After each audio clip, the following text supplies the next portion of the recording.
The Great Pyramid of Giza is a huge pyramid built by the ancient Egyptians.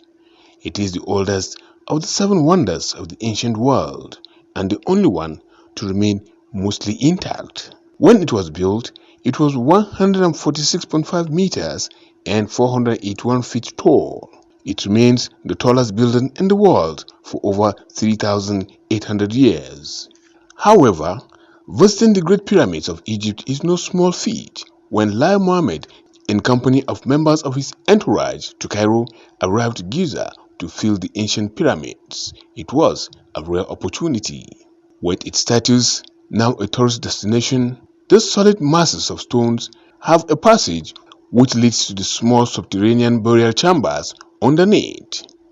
Between 2560 and 1311 AD, the Giza Pyramid holds a record of man's tallest building which can't be broken.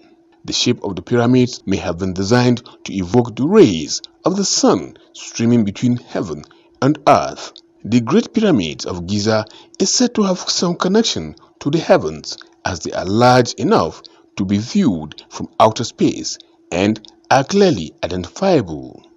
There is another unique structure at Giza, the Egyptian Sphinx.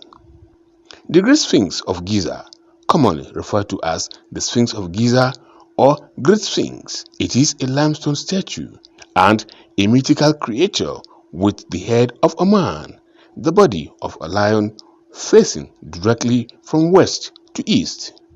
It stands on the Giza Plateau on the west bank of the Nile River.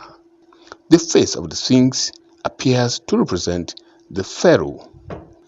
Lai Mohammed and his delegation from Giza proceeded to the Egyptian Museum, where they were conducted round each and every one of the exhibits that has its own fascinating story.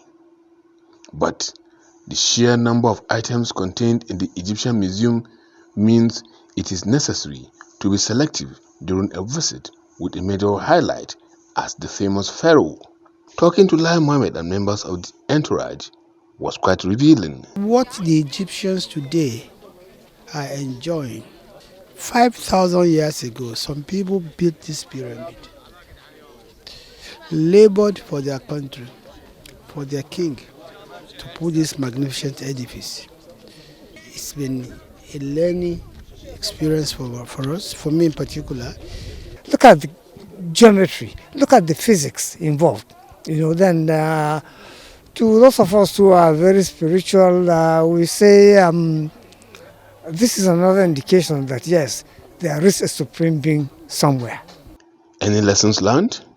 Governance, patriotism should not be cash and carry.